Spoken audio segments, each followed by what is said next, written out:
Okay, so we are going to speak now about burnout, and I am going to be, it doesn't matter that we have lost some time, because there is a whole chapter in the book that is devoted to prevention of neurotic illness. So I am only going to do some highlights about specifically burnout, which is a problem, an actual problem in the people who have devoted themselves to God. And I have an experience, it was 1 year and a half before, that helped me to understand why people can fall into burnout. It was an experience with my bicycle, when I was riding the bicycle, because it was a day in which I had not scheduled to do a sport, but after breakfast, I saw that I didn't have so much work, that it would be more difficult for me to take the bike in the weekend. So after breakfast, I improvised. Okay, I'm going to do the a ride. So I wanted to do a tour of 85 kilometers. How would it be in miles? About 50 miles, more or less. And then, but when I was in a certain point, I said, hey, I feel myself strong. I can do a longer ride, so I'm going to do ups. That is me strong. That is Tadej Pogacar, the hero. So I said I'm going to do a longer ride of 94 kilometers instead of 45 miles. I'm going to do 60 miles more or less, but with a difference in the strength. This second one has more up and downs. So when I was in this point, that is at the middle, around the lake of Bracciano, I said, oh, I think that the wheel has punched, because it punched, yes, because it is too heavy, the bicycle. So I continued and I said, no, the bike is not punched. I am punched myself because the wheel is working well. So I had an exhaustion, and I was in the middle of nowhere, and I had to ride again still for about 10 kilometers with the tiredness. And meanwhile, I said, what is the problem? It was not the first time that I had that problem, to be doing a great effort and to say, I have no more strength. I am exhausted. What happened? Then I began to think the balance between the force that I had and the demand that I had asked from myself. So I said, what is the problem? The problem can be the strength, not the force.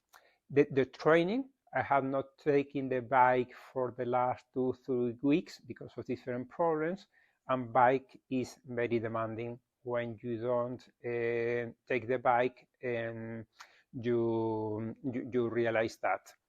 Then the sleep, I have not slept well the night before, and then the breakfast. I said that I took the decision of riding the bike after breakfast.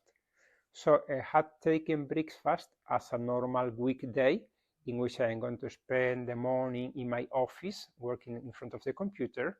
Instead of then, I was riding the bicycle. I had done about 20-30 miles. So the breakfast that I took was clearly insufficient. So what did I do? Slow down, first of all.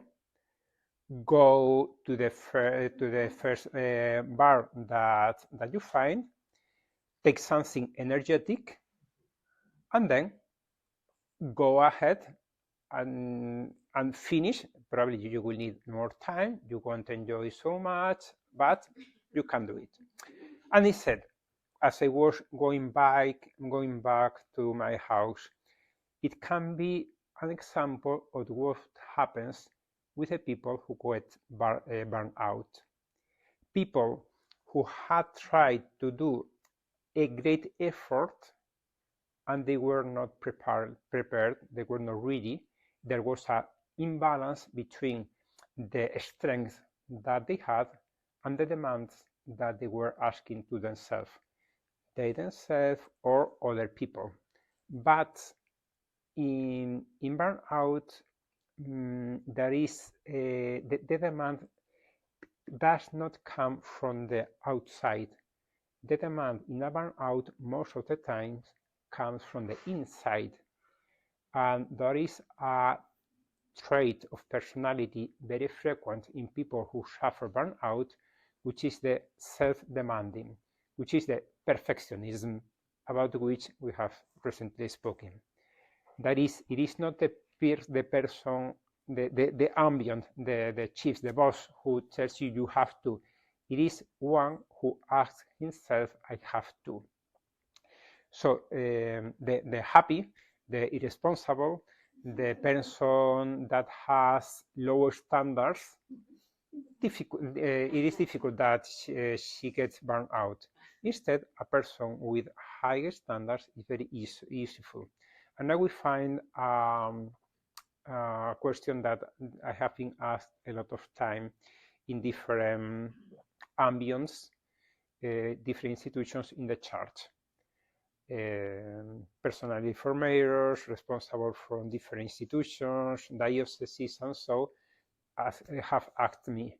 I think that in my ambient, we have too many perfectionist people. Environment. Yes, thank you. Yes, don't hesitate to correct me because then I also learn. So in my environment, in my institution, we have a lot of perfectionist people. Do we have a problem of selection?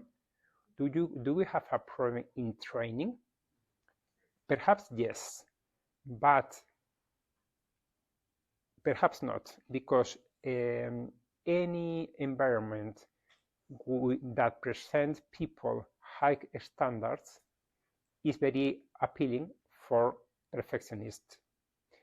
And but it can be the Catholic Church, its institutions, of the General Motors, or Apple. Apple wants to make the best cell phone, computer, and so on, and do not want mistakes. And it is a saying, a writer or a painter, an artist that wants to make a very beautiful work. So it is very frequent, and it is also demonstrated that between artists, painters, or I have known some violin players that want to play as a perfect performance, so they must be perfectionist, or better, they must have perfectionist traits, and that is part of the art of training. How I can get advantage of those traits that are necessary without provoking them, because without forcing that their only instrument, remember the hammer of Abraham Maslow, is the proactivity, is working, is taking their best, and so on. What is the key? The key is also making people understand that the first person that they have to take care of are themselves. Take care of you so as to be able to take care of the other people. Otherwise, if you are too demanding with yourself, you will be tired, and when you are tired, it is difficult for us to smile, to stop, to devote time to the other people, and that is the reason of our availability. I need to be available for the people. And now we found a problem that is not only institutional, but is social, that the rhythm of Western society now is very demanding. And also because of the technology, we can be all the time active and working. A few years ago, perhaps the younger people do not even conceive that, you went to your retreat and you were really absolutely out of the world. If anybody wants something from me, she has to ring. Not a cell phone that didn't exist 20 years ago, but she has to ask the number of the house and then call me. So I used to tell my mom, if there is any problem, I will be in this house. There were not any problems, so no call. Now we have the cell phone. People know that. We have to check the messages that we receive, or perhaps we don't need to do that, but we do anyway. So we are absolutely demanded at any time, and people write us a text and they expect after 10 minutes, hey, didn't you receive it? Why didn't you answer? Because I have other things to do. Yesterday we had the excursion day and I didn't answer a single text because I was also visiting in San Francisco. So only for urgent messages, no urgent messages, so no answer. But you have that demand from other people. The thing is that you have to stop, even going against the tendency of the society. Because when I worked in the hospital, I did a course of hospital management, and in the course we were told that the best occupation of the beds of a hospital was between 70 and 80%. And we were very surprised. How is it possible? Only 70, 80%? So you are losing money. 20% of your beds free means that you are losing money. And they said yes. Because if you tend to have 100% of occupation and you have the flu in winter, you will have to work at 110% for your people, but you won't have free beds.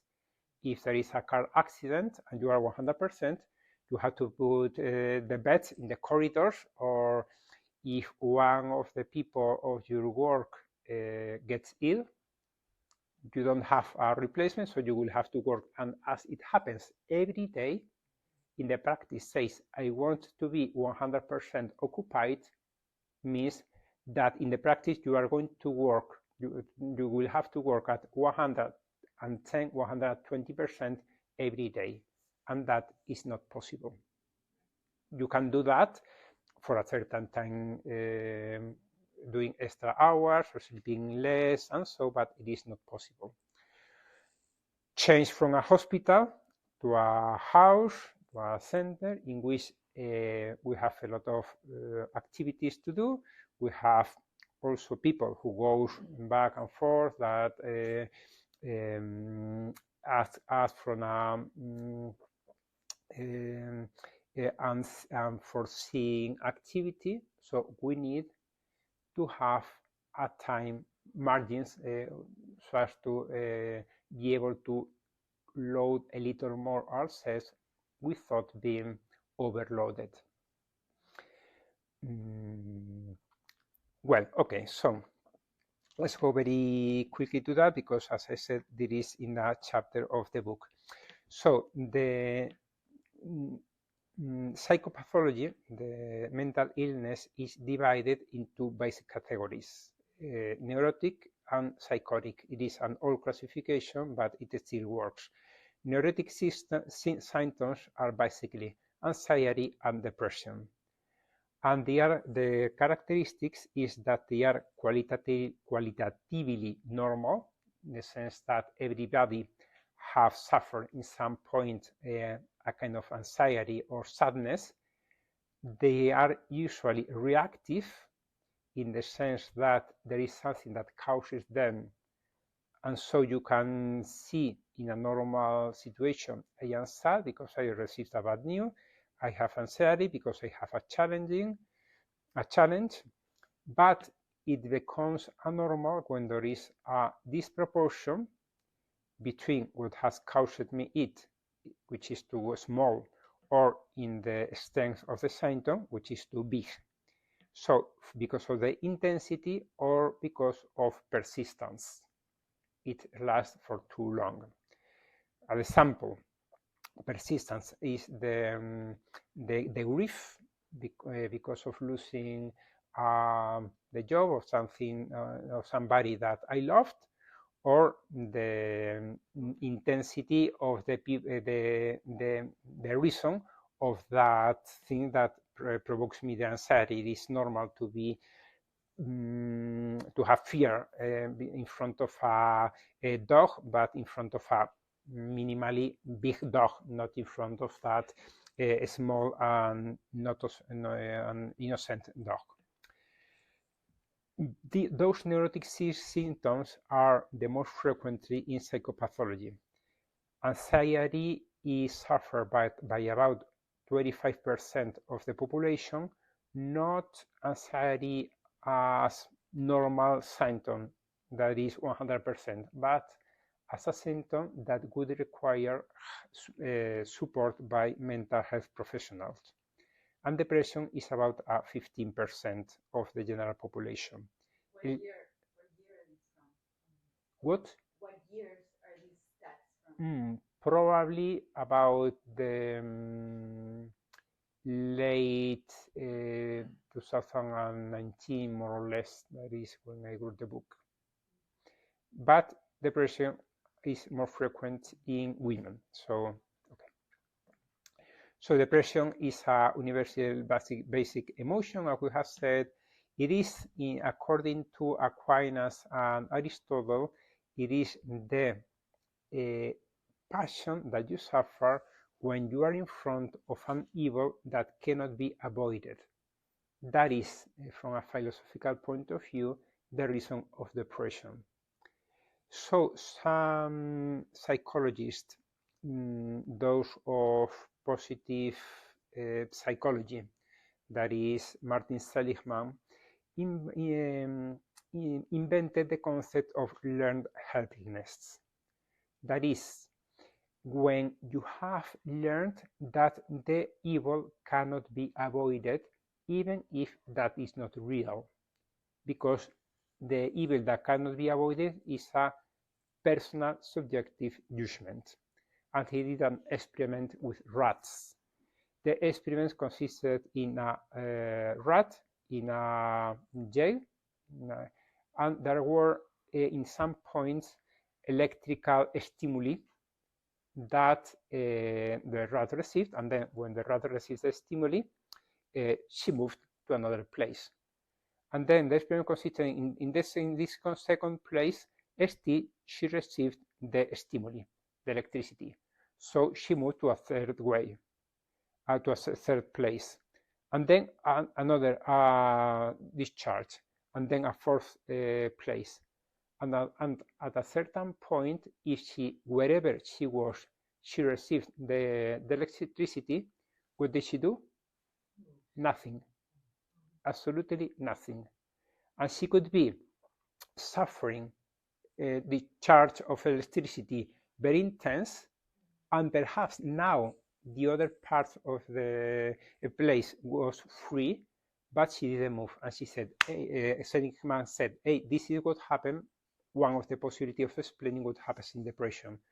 Whatever I do, nothing will change. So I will stay still, even if I am suffering. I have learned that.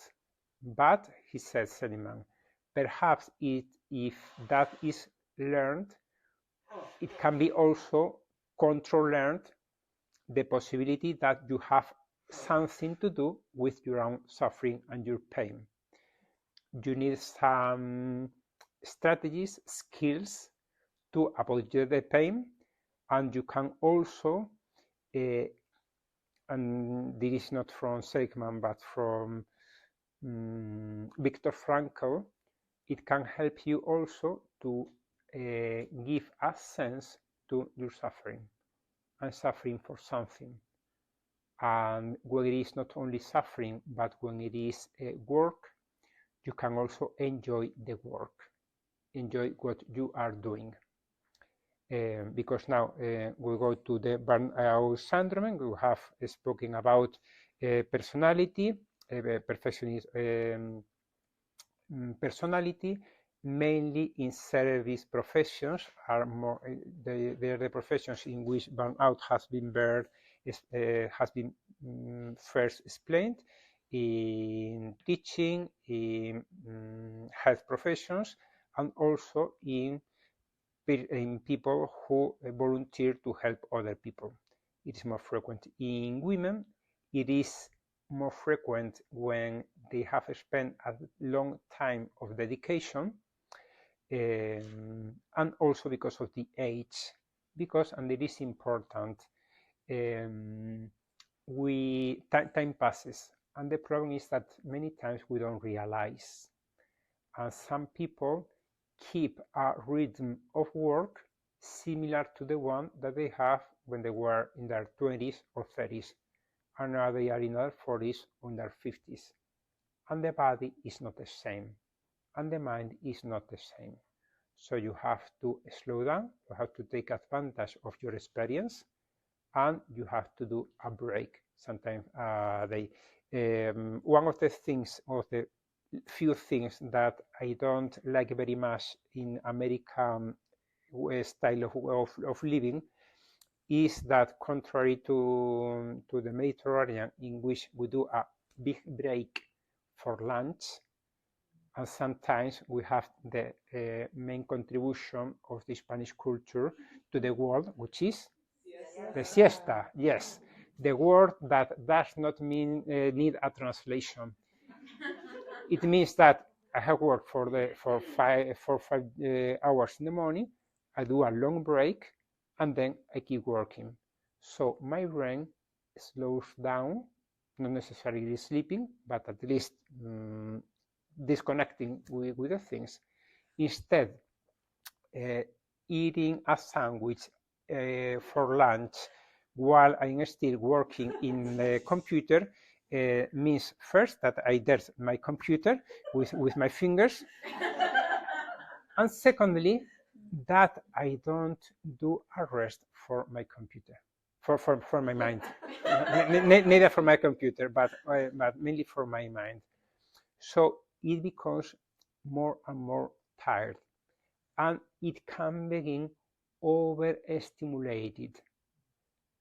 And when I have worked hard for 7, 8 hours, 10, without a rest, without a decent rest, and then I go home and I have there more work. Not only if you live serving the people and doing means of formation, the same can be said for a mother of family or anybody. And then you go to bed, what happens? That your brain is still over stimulated, and then you cannot sleep. And then what do? Sleeping pills.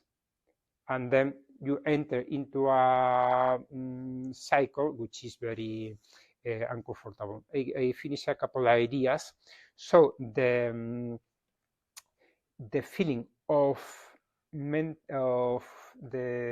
burnout might be, so that you can understand that, is like the myth of Sisyphus, that person that was punished by the Greek gods to take a big stone to the top of a mountain in the morning, and the morning after, the stone was still in the same place as the day before. So it is going to work and say, I have to do the same works, the same things. I have, for example, for a teacher, I have to teach the same matter, the same course to my students. Now they are different, but it is the same. Why do I go still to work? Let me put two examples, and with that we can finish, because all the prevention of neurodegenerative pathology and mental hygiene is in the book and very longly explained. So, but let me speak about two experiences that I had when I was working in the hospital. One of them was a mother of family. Both of them were in their 40s, which is very important because it is the age in which the body and the mind says, slow down. You can force yourself when you are in your 20s, a little less when you are in your 30s. When you're in your 40s, you have to slow down. So the woman was a Christian family. The husband used to work out of the house, and the woman had a part-time work in the family business. So she could organize at the point that she used to take the boys to the school, and then she worked, and then she take the boys from school, and then they used to have lunch at home, and then and for all the afternoon she was alone in the house. It was the moment to do the housing. Okay, so when she was depressed, and she was a little burned out and very angry with her husband. So I asked her to speak about her schedule, and he told me that in the morning the kids at school, then she worked, kids back home, and then when the kids going for the afternoon to the school, it was the moment to do all the housing, and then the housework. Yes. So I recommended her, why don't you take a break when your kids are at home, in the school, back in the school? And she told me, well, I will do the break when I have done all the clean of the kitchen. And I told her, you won't rest ever, because the clean of the kitchen does not finish ever. When the kids has gone to school, you have to stop, let the kitchen and all the plates and everything, and then sit in the sofa with or without the television, the book, or whatever, and take a break. And she told me, I cannot rest if the plates are still dirty. And I said, well, then we are going to, not only you are going to rest, but you are going to change your perfectionist traits. You are going to learn to rest even if there is a disorder in your house. It was otherwise you're going to clean the plates, but then you're going to clean the floor, and then you're going to put the washing machine and everything. And when you realize the kids are still at home, and you have to help them for the homework and wash them and so on. So she did. Obviously, she needed also some drugs, some meds, but she changed the lifestyle, and it was what she needed. The second example is a person, a professional who lived in celibacy. So he had a liberal job. He worked for himself, and he was very successful. He had a lot of work, and when he arrived to his house, he had to help other people in mentoring, spiritual direction, and so on every day. Okay, and he was already tired, depressed, and anxious, sleeping bad, and so on. So the schedule in the weekdays was very clear. What about the weekends? What did you do in the weekends? And he told me, in the weekends, my rhythm is more or less the same. Saturday morning, we have our means of formation in the house. Then I received a chat, spiritual direction. I have meetings and blah, blah, blah, blah, blah, in this all the Saturday.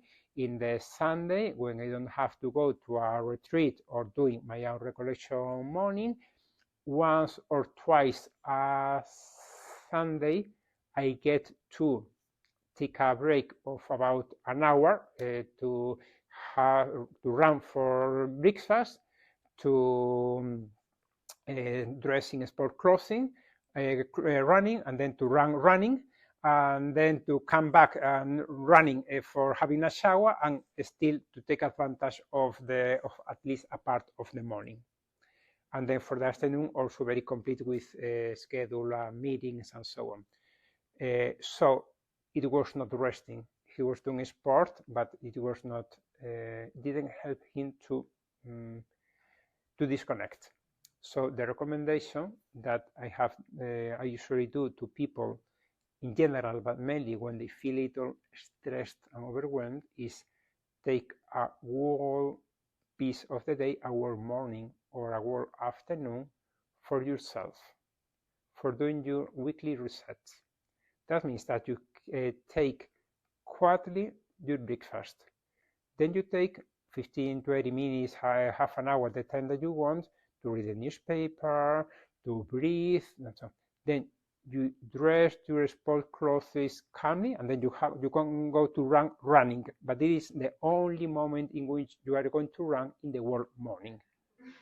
And then you take a quiet, long, hot shower, and then before lunch you have still half an hour of calm, and then it helps you to really slow down. Otherwise, perhaps you need some drugs and they will help you, but if you do not take that rest and change your lifestyle, you will fall more and more deeply.